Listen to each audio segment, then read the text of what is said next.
David McGuire, the proud principal of Tindley Summit Academy. It's a charter school located on the far east side of Indianapolis, in Indiana. It's part of the larger Tindley Accelerated Schools Network, and so we're one of three schools. We have two elementary schools that are K-6, and then we have a 712 high school, middle school, which is our flagship school, which is what most people know us about. Our mission is college or die. We believe that all of our students will have the capabilities to go to college, and their options of college won't be something that someone else will dictate. It will be dictated by their own hard work and perseverance. And so we believe that our students, regardless of their past academic performance, their race, ethnicity, or socioeconomics, will have the opportunity to go and graduate from a four-year college or university. And so we start that as early as kindergarten. I love it. You sound, I feel like this is like the educational protest in some way, right? You sound like this is really doing the work. Your schools are really doing the work. And so shout out to y'all. That's amazing. So good to hear. So we wanted to come on as instruction partners and really just dig into all the amazing things that you all are doing, and some of which you just named. And we want to get as specific as possible, to really highlight and shout you all out because you've been chosen to be interviewed. And then B, there are so many other folks who can learn and who will be listening and who want to know what's working, what challenges are you facing? I mean, what can folks be doing differently as they prepare for this new world that we're going into of distance learning. So I'll just start out by asking, before the past few months, what was your distance learning model during the past few months? So, I mean, prior to this, we didn't have one, right? And then I think like everybody else, our entire world got shifted on its head. And so we scrambled, basically, we got out a week early for our spring break. So what we thought we were gonna get was an extended spring break. So we basically had 3 weeks to prepare. And so my AP and I created a distant learning plan. We called it virtual learning experience for both our elementary schools, K-6. And fortunate enough, we were able to have some partners to partner with to kind of brainstorm and navigate this process with and to kind of spar with, right? So we created a plan that we thought was beneficial for our parents. We utilized some of the technology bases that we had in our network that we hadn't really used. So we're a Microsoft school, but we hadn't used much of the components of Microsoft outside of the email. So we tapped into Microsoft Teams, which allowed us to do the virtual learning like Zoom. We used Microsoft Streams, which was our video hub where we stored our lessons. So if students missed it, the live lesson, they could go back and watch it later. And then we bought a Schoology account, right, to kind of house and do some things there. And so we went from having absolutely nothing, including technology for students. So now we're 1-to-1 in grades 3 through 6, which is something we're really proud of, to now having a virtual, learning experience that not only will benefit us, God forbid we have another COVID pandemic, but if students are absent, they can still, even at home when they're sick, they can still log on and participate in class and not really miss a beat. I love it. So y'all are really digging in and continuing or starting some of the work in terms of distance learning. What are you going to continue in the fall and in the summer of what you've already started? Yeah, so we finished distant learning May 21st. We are currently in summer school. Our students are in summer school. So we have summer school for grades 3 through 6. They'll be in summer school until June 25th. So continue using the technology. Even in the fall, we're gonna be 1-to-1 across the building. So we're gonna have technology, Chromebooks, for also kindergarten, first, and our second graders as well, right? And so that's something we're gonna incorporate. We're gonna encourage our teachers to continue to use the Chromebooks.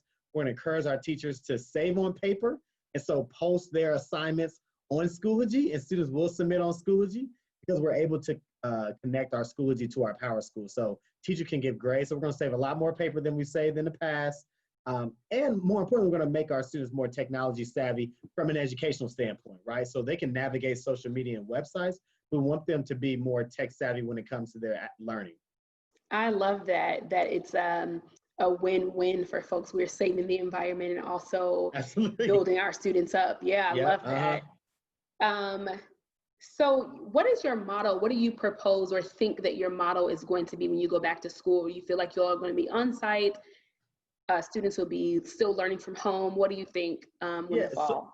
So what I'm hoping for is that we're on site, and simply because the population that we serve, our parents can't afford to not go to work. They can't afford to not be working. And to do some of the hybrid models that people talked about, where they got some kids going this day, some kids going that day, this isn't feasible for our demographic and our clientele. And so what we're planning for is, from an academic standpoint, to make sure that we're ready to go academically to welcome students, but also more importantly, from a safety and health standpoint, making sure we put in the proper procedures to keep everybody as safe.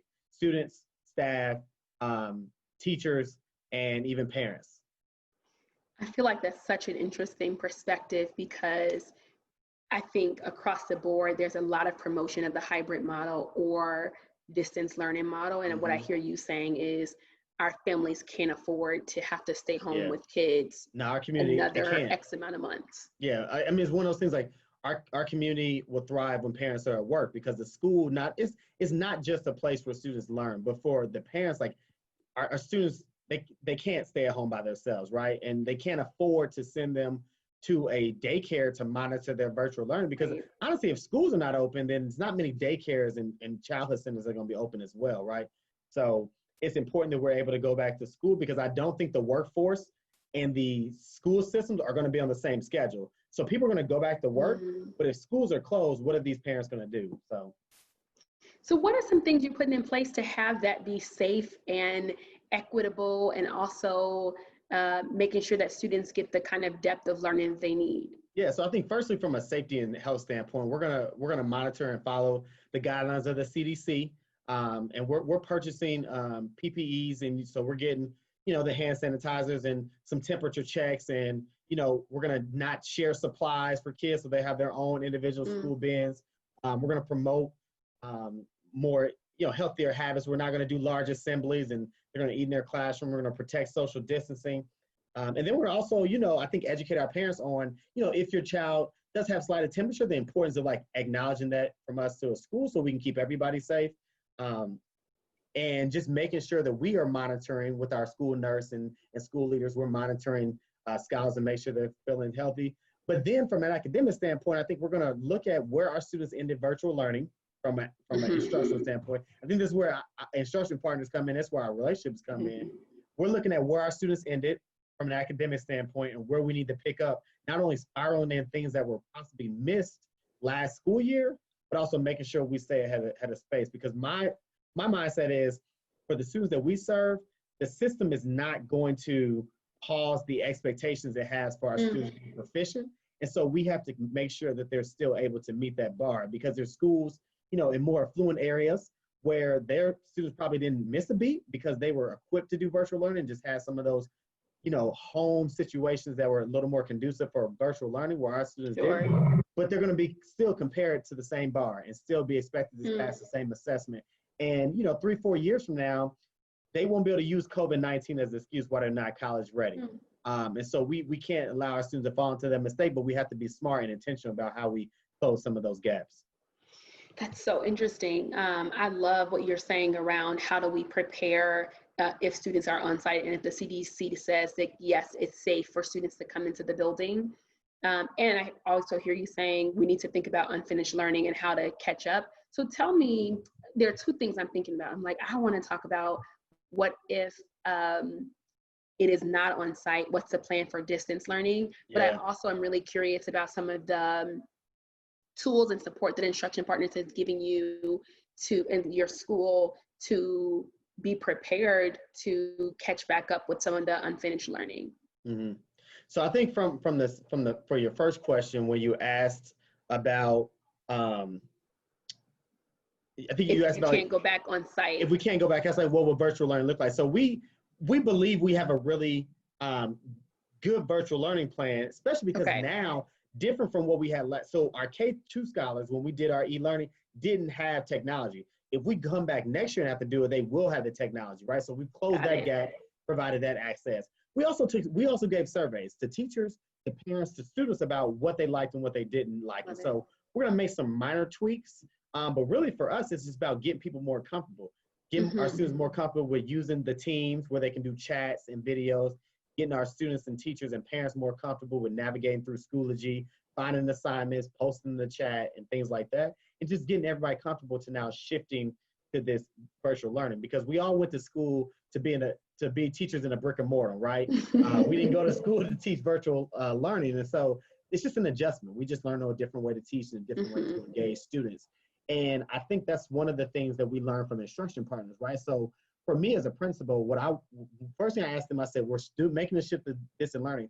How do I still coach and hold teachers accountable, right? What does that look like? And so instruction partners helped me create a tool, allow me to still observe teachers and provide effective feedback on what that would look like from a virtual standpoint. We worked on how we could gauge student learning differently, so how we can still conduct weekly data meetings by looking at student data from a virtual standpoint.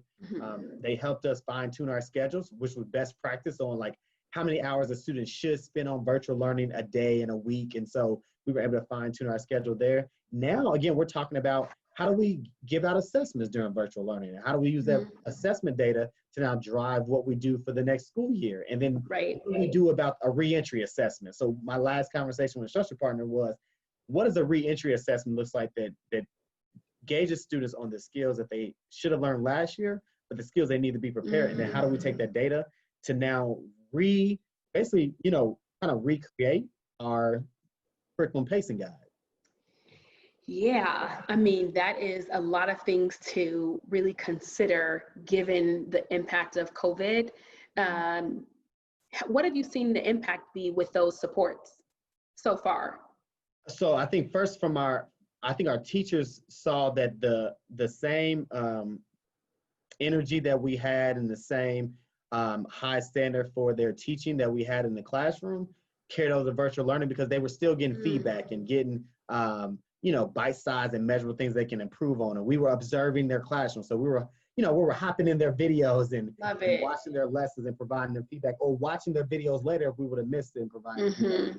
I think our students and our families saw that, wow, even in virtual learning, they still have expectations. So our kids got grades, they're getting report cards, right? We're part of that small number that still felt it was important to provide students with academic feedback, and hold them accountable, because we had a plan and we wanted them to follow. And I think our parents appreciate that, because we keep kids learning at all costs, right? That's been the motto. Keep kids learning at all costs. Whatever you need to do, and our CEO and our network staff, purchase the Chromebooks, and we purchase Schoology, and we purchase all these things to make sure that, a dollar amount won't be why our kids won't learn, right? And so that shouldn't be the determination of whether kids receive a quality education. So that just gave me chills. I love it.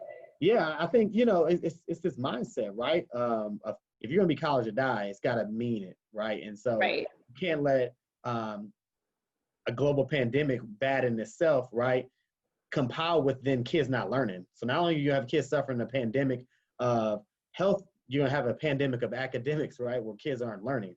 That's something we can't have. So tell me what that feedback looks like. I heard you say that, students are still engaged because they see that grades are coming and they're getting feedback. I'm curious about what the feedback looks like, because I think a lot of schools have been trying to figure out the feedback piece. And then what was your participation rate like from students? Yeah, so from the feedback, you obviously can't get the same, you can't grade it the same way you would grade during the school year, right? So that was slightly different. However, because we were teaching still to the standards, we expected that same mastery, right? So with Schoology, especially for our 3 through 6, they were expected they had math problems that they had to solve for and show their work on Schoology, and they had the right, constructive response questions and discussion board to show that they understood the author's purpose and things like that. So we could grade off of that. But I think for our younger kids, because we did a hybrid of, we gave them a packet, but the packet coincided with the video that the teacher taught, right? So we had a lot of our K2 scholars who weren't able to log on live because their homes didn't have technology or they were sharing technology. So a lot of them watched the videos later because they could access it in streams. And so they would use mom's phone or dad's phone when they got off work, or the tablet, and they could watch the video as a family at 6 o'clock at night, and then work on that packet that was corresponding for that day. So we did really good with labeling the packet, right? So day one, ELA, and then the teachers labeled the videos the same way, so it's easy to navigate. So we graded our students on a 0 to 5 scale in K2 for their packets. Basically, 0, you didn't do anything, like nothing. You didn't even turn it in. 1, you did some of it. 2, you completed it, but you know, it had some gaps. And then 3, 4, and 5 was basically, 5 was like, it was perfect. Like you logged in live and things like that. And 4 and 5 was the same way. Maybe you did like half the packet or 2/3 of the packet and got it from there. And then where does that grade go? Does it go on the packet itself, or does it go into it goes in the grade book? So it goes in the Okay. grade book. Yeah. So like for because our packet was in 3-week increments, you had Okay. your first 3 weeks. So you had this week packet, you got a grade for this week. So the week of May 4th, you got a grade. The week Okay. of May 11th, the week of May 8th for ELA and math, because both of those are the Clear. packets. So, but then from a participation, so it's live lessons for 3 through 6, we averaged around 75 to 80% of kids being logged on live, Okay. right? Which is like, if ELA starts at 9 a.m., I got 80% of my kids logged on, right? Some grade levels higher than the other. Surprisingly though, one of our second grade teachers, and we didn't have technology, she averaged about 95% of her kids in her class logged on live each day, right? But that goes to what we were telling our teachers during the school year. When you build those relationships throughout the school year, even this shift to virtual learning, those parents and those students still have that same buy-in to the teacher. So the teacher says, we got class at 9 a.m. Kids were using cell phones, tablets, neighbors' house, whatever they needed, right? Because they had this buy-in and this commitment. And so what virtual learning also showed us was which teachers established authentic relationship with their scholars and families during the school year, because those things came out once we got the virtual learning, because now you have a different type of buy-in. So my teacher says 9 o'clock, she means 9 o'clock and I'm there. But if you don't have that relationship, then parents can kind of use the wiggle room of a pandemic to say, well, my kid's not gonna log on, we'll just watch it later. Right. And it's hard to track that. That's so beautiful that you all had so many students consistently logging in and participating. I think that that's another place where folks struggled in other places. And so relationships. When kids didn't log on, there's a break in a relationship. Your relationships that you thought you had with your students and families wasn't as strong. Like virtual learning was the test of how strong of a school community did you build, right? Everyone talks about they built a strong community. COVID and this virtual learning pandemic showed you really how strong that relationship was. Well, what is that? Like, what is a relationship? What would you say are the ingredients to having a healthy, great relationship with parents and students? Consistent communication, open communication, truthful communication, transparent communication, right? And so consistent means we send out a newsletter every Sunday. Our parents get a power blast, which is like a voice record and an email with the newsletter attached every Sunday at 6:01. It's like clockwork, right? They know it's coming, right? We did that every week with updates. We use Class Dojo, which is a feature where parents and teachers can communicate. So our teachers would post their weekend at glance, what the students will be covering throughout the year. They have to make a minimum of 10 phone calls weekly to parents. We call parents when the student is failing, right? We did all these things before the pandemic. So we have an open door policy where parents could come observe their student classroom without making an appointment. They wanted to meet with their teacher, they would have to schedule those, but teachers were expected to have those meetings, and same goes for myself and my assistant principals. So we did all that during the school year. So when we made this shift to virtual learning, I knew how to find Desmond's mom, right? Right. I knew how to find Ashley's dad. I knew where grandma lived, right? So if you weren't logging on, I was calling, and I had mom's number, dad's number, grandma's number, auntie's number, and mom's best friend's number, right? I knew how to get in contact with you. And so we made sure we exhausted all those resources. And the parents knew when I told them about this and what we were gonna do, I was very transparent with my plan. My AP and I, we had 4 parent meetings leading up to our virtual learning, to the launch of it, to tell parents what they can expect, what it can look like. We provided tutorial videos on how students can navigate using Teams in Schoology. We did all of these things to make sure that everyone's clear. And even throughout, we continued to communicate. And we were transparent, right? We told them, like, it's going to be difficult, but and it's new for all of us, but our expectation that kids continue to learn at all costs. And that, I feel like, is such a testament to your belief in college, students being college ready, because that communication is coming from you all so consistently, and you're holding your expectations, but also being vulnerable and saying, it's new for all of us, we're gonna mess up sometimes, but we in this together.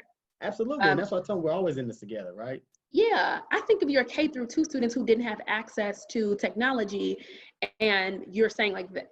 I think that they're the most vulnerable right now, given that they didn't have access to the learning, but they have packets and things like that. And so what I hear you saying is in the fall, that won't even be a thing because they're going to have one-to-one technology. Yeah, they'll have one-to-one in the fall, but I think it's still, they didn't get the experience of it. So it's going to be an extra piece of teaching them how to use it productively, right? But the access to it, we've closed that gap, right? Love it. Now we got to make sure we close the gap on the tech, the literacy piece and using it, correctively and appropriately. So for the ones that have older siblings, they have that. But for the single new parents of a kindergarten, it's their first time experience in school, those are the ones that we're going to make sure that we wrap around love and support with. Yeah, and sometimes even the parents in two parents in the home, it's hard because parents are also working and if you're a new parent, if you've never experienced this with a child, like I have a 1-year-old daughter, so I can only imagine when this happens for me. And I'll be a school principal going on 10 years, and it's a different thing as a parent, right? When you come on as a parent, even if you're a teacher, superintendent, or principal, right, a new ball game, and everything you thought goes out the window because it's your own child, right? You're not thinking like an educator, you're thinking like a parent. Yep. So we said make sure we had those supports, and we did. We used our auxiliary staff, so our PE teacher, our art teacher, our some of our SPED teachers, some of our instructional assistants. They were tasked with calling, doing check-ins. Hey, mom, my dad, how's everything going with the family? Just that personal touch and that social and emotional piece, right? That's also important. So we check in with people every week. We are ending our conversation, but I would love for you to just share with folks if there's one thing or that they should be thinking about ahead of the fall to have students engaged, to build relationships with families, and really make distance learning successful if it has to be distance learning, or hybrid model or on-site. What advice would you give to folks who are listening? Yeah, I mean, everyone's in this age now because of the social distancing that virtual communication is like the new hot thing, right? Everybody's using Zoom or different platforms, Teams, as I mentioned, or going back to Skype, right? I feel bad for Skype. Like Skype was doing this before anybody ever thought about this, right? And Zoom came and took over. But utilizing the virtual communication right now, using your social media, right? Putting out videos for parents, hosting live streams and things like that to get parents engaged, right? So using this social distancing to our advantages and using some of these virtual platforms to still hold parent meetings, right? Still hold parent check-ins, right? This face-to-face interaction. We've always used the phone, but get grade level parents and say, hey, I'm gonna send you a Zoom link. I'll be on from 6 to 6:45. Let's just talk about a plan. I'm gonna share my screen and share with you our plan for reentry, and I would love your feedback on what you think, right? So using that time, getting parents' voice to be heard and actually listening and implementing their feedback, because if we come back in the fall, whether it's in-person or virtual learning, and they see an aspect of their feedback in your plan, that's a lot more buy-in that they're going to get. And they're going to be like, wow, they really listened and took into account what I said and incorporated it. So just be authentic. I love that. Like, don't just get their advice and for the sake of getting it, but also listen and implement it. That's so important. Okay, final note. If folks are listening and they're thinking why and how with instruction partners, what tool would you say has been the most effective? Or what's the reason you would say you gotta work with instruction partners? Yeah, I think you can tell kind of in our conversation, I'm big on relationships and big on important the vibe I get with people. And I just really feel like Lindsay and Leslie and Brian and the team at Instructional Partners, it's like our extended family here at Summit. They know that they're always welcome, and they know that myself and my assistant principal, Tina Cowan, will always call them, and they know I'm the one to always email, and Brian knows I always text them, I got this idea. But they're very open to it, and their job is to make sure that I'm successful as a leader, that my teachers are successful as teachers, but ultimately that my kids are learning too. And so that's it. Instruction Partners also believes in the thing that kids learn at all costs. Pandemic or no pandemic, no resources or resources, that kids still need to learn. And so if you're looking for a partner that's going to be a part of your school family and believes that all kids can learn, Instruction Partners is definitely a partnership you should look and invest into.